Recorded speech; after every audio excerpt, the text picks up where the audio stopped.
안녕하세요. 문근사입니다. 오늘은 많은 사람들이 빠져들기 쉽고 또 빠져들기만 하면 어려움을 겪게 되고야만은 도박에 대해서 이야기해 보도록 하겠습니다. 이 부유층의 해외 카지노 원정 도박이나 프로스포츠 선수들의 도박 또는 이 연예인들의 도박 사건 등은 잊을만 하면 한 번씩 뉴스를 장식하는 사건들입니다. 그럼 이 도박이란 과연 무엇일까요? 도박을 일반적으로 정의하자면 돈을 더 많이 딸 수 있으리라는 기대 때문에 위험성을 감수하면서 불확실한 사건에 돈을 거는 행위입니다. 이 도박에서 가장 중요한 요소는 불확실성과 위험성 그리고 중독성입니다. 이 사기 도박이야 사기꾼이 돈을 다 가져가는 것으로 결과가 이미 정해져 있지만 그렇지 않은 경우에는 결과가 어떻게 될지 알 수 없는 불확실성이 지배하는 것이 도박입니다. 그러므로 도박은 가장 불확실한 사건에 가장 확실한 내 수준의 돈을 거는 행위입니다. 우리가 잘 알고 있듯이 동전 던지기를 무한 반복하면 앞면과 뒷면이 나올 각각의 확률은 50%에 수렴합니다. 모든 도박은 횟수를 많이 반복하면 수학적으로는 제로섬 게임이 될 수가 있습니다. 그런데 실제의 도박은 제로섬이 되지 못합니다. 주식, 카지노, 복권, 스포츠 토토, 경마, 경륜 등의 도박에는 각각의 시행 주체가 있습니다. 이 시행 주체는 도박에 참가한 사람들에게서 일정한 수수료와 세금을 징수합니다. 주식의 경우에는 거래 수수료와 거래세, 카지노에는 일정한 환급률, 복권과 스포츠 토토, 경마, 경륜 등에는 세금과 수수료가 있습니다. 이런 것들을 제외하더라도 도박을 하느라고 들이는 시간 비용, 즉 기회비용의 손실이 발생하게 됩니다.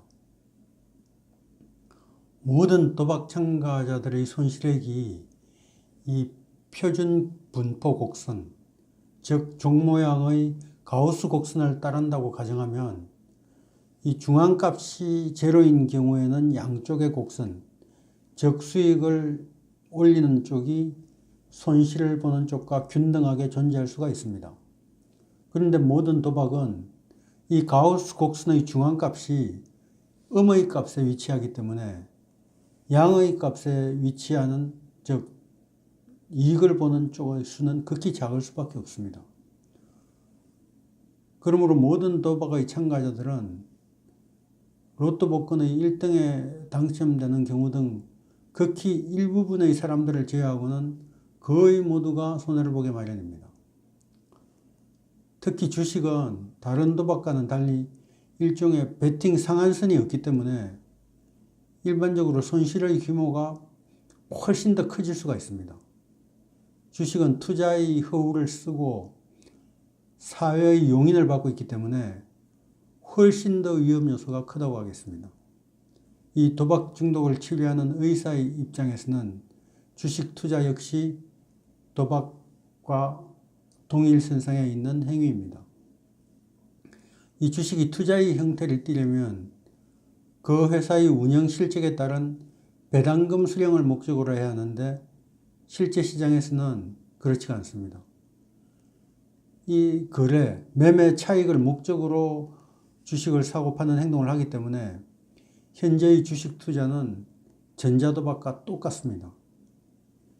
2011년도에 미국 기업인 하이버니아 애틀랜틱은 3억 달러를 들여서, 즉 우리 돈으로 3,300억 원이 넘는 돈을 들여서 대서양 횡단 케이블을 매수했습니다. 이 케이블은 역사상 가장 빠른 속도로 데이터가 대서양을 횡단하도록 하려는 것이 목표였습니다. 이 케이블이 설치되기 전에는 메시지가 대서양을 건너려면 1000분의 65초가 걸렸습니다. 새 케이블의 목표는 이를 1000분의 59초로 0.006초를 줄이는 것이었습니다. 이 단축된 1000분의 6초를 슈퍼컴퓨터의 거래 시스템과 연결할 때 생기는 환차익과 주식 거래 차익, 이 막대한 이익을 기대하고서 이 엄청난 투자를 한 것입니다. 도박의 중요한 특징 중 하나는 이 환급의 즉시성입니다. 주식이나 카지노, 경마 등은 그 즉시 결과가 판정이 나고 당첨자에게 환급금을 줍니다. 복권도 길어야 일주일이면 결과를 알아볼 수가 있습니다. 이런 식으로 투자 후에 빠른 시일 내에 환급이 되는 것은 모두 도박으로 보는 것이 맞습니다. 이 부동산도 뜯다방과 같은 형태의 투자를 하게 되면 이 단시일 내에 환급되는 프리미엄을 노리는 행위이기 때문에 투자의 가면을 뒤집어 쓴 도박인 것입니다. 그러므로 이 도박판에서는 상투를 잡은 투자자는 막대한 손실을 입게 되는 것입니다. 이 도박 중독에 빠진 사람들은 첫 번째로 삶의 균형이 무너집니다. 비트코인 폭등 사태가 일어났을 때 이 코인 시세가 하도 오락가락하니까 이 코인 시세를 확인하기 위해서 거의 24시간 이 휴대폰을 들고서 잠을 설치는 사람들이 아주 많았다고 합니다. 직장에 근무하는 직장인 중에 투자한 주식의 시세를 알아보기 위해서 스마트폰의 앱을 확인하느라고 자주 껐다 켰다 하면서 시간을 소비한다면 도박 중독에 빠진 것입니다. 두 번째로는 활동의 전환이 잘 일어나지 않게 됩니다. 정작 일을 하려고 해도 계속 그 생각이 나기 때문에 일이 손에 잘 잡히지가 않는 것입니다.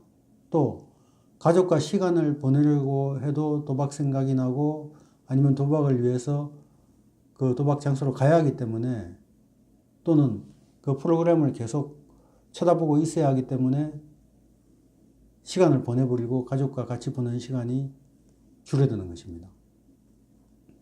또 이 도박 중독에 걸리게 되면은 많은 사람들이 빚을 지게 됩니다. 이 도박 때문에 빚을 지고서는 이 빚의 원인이 된 그 도박으로 그 빚을 갚겠다는 자기 모순에 빠지는 것을 심리학적으로는 도박 중독자의 역설이라고 부릅니다. 이 도박 중독자의 역설에 걸려들게 되면 더 많은 돈을 따서 그 빚을 갚고 싶은 그 욕망 때문에 베팅하는 금액이 점점 늘어나고 아니면 돈이 부족하면 한탕을 위해서 돈 딸 확률은 낮지만 배당이 높은 그런 위험한 게임에 베팅을 하게 됩니다. 주식 투자의 경우에는 흔히 상따나 하따로 불리는 급격하게 변동성이 큰 주식에 손을 대게 되는 것입니다.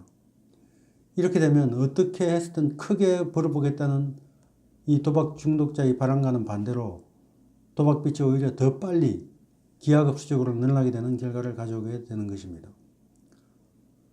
이 만약에 도박 중독자가 가족 중에 있다면 대체 왜 도박 중독에 걸렸어라면서 중독자를 탓하지 말아야 합니다.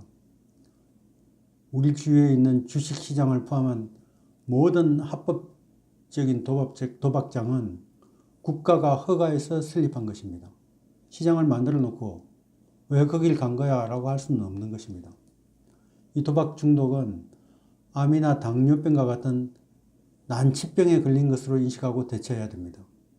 암에 걸린 사람한테 그 어떤 누구도 대체 왜 암에 걸린 거야 라고 책망하지는 않습니다. 심리학 용어 중에는 노시보 효과라는 것이 있습니다.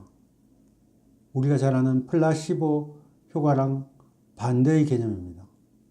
만약에 희망을 잃거나 상황이 더 나빠지는 것을 상상을 하는 것만으로도 실제로 병이 더 악화되거나 좋지 않은 결과가 나타나는 현상을 일컫는 말입니다. 이 도박 중독에도 어김없이 노시보 효과가 작용합니다. 이 도박 중독은 절대로 완치되지 않는다고 생각하면 긍정적인 치료 효과가 나타날 수가 없습니다. 그러므로 이 도박 중독은 완치될 수 있다는 믿음을 가져야 합니다. 우리가 담배를 피우다가 금연을 할 때 내가 담배를 끊을 수 있다는 믿음이 있어야지 끊어지는 것이지. 한 2, 3개월 못 버틸 거야. 이렇게 생각하면은 금연을 할 수가 없는 것입니다. 이 금연을 하게 된 사람들은 담배를 영구히 끊은 것이 아니라 죽을 때까지 참는 것이다 라는 말이 있습니다. 문득문득 담배 생각이 날 때 그 순간을 잘 넘기면 금연을 이어갈 수가 있습니다. 그런데 잘 금연하다가 어느 순간에 한 대의 담배를 피우게 되면 순식간에 흡연 상태로 되돌아가게 되는 것입니다. 이 도박 중독도 니코틴 중독과 똑같습니다. 담배를 끊어본 사람들은 잘 알겠지만 잘 관리하면 금연을 계속해 나갈 수가 있습니다. 도박도 관리를 통해서 금연처럼 상황을 개선해 나갈 수가 있는 것입니다. 오늘은 도박에 대해서 이야기해 봤습니다. 구독과 좋아요 부탁드리면서 이만 마치겠습니다. 감사합니다. 다음 시간에 뵙겠습니다.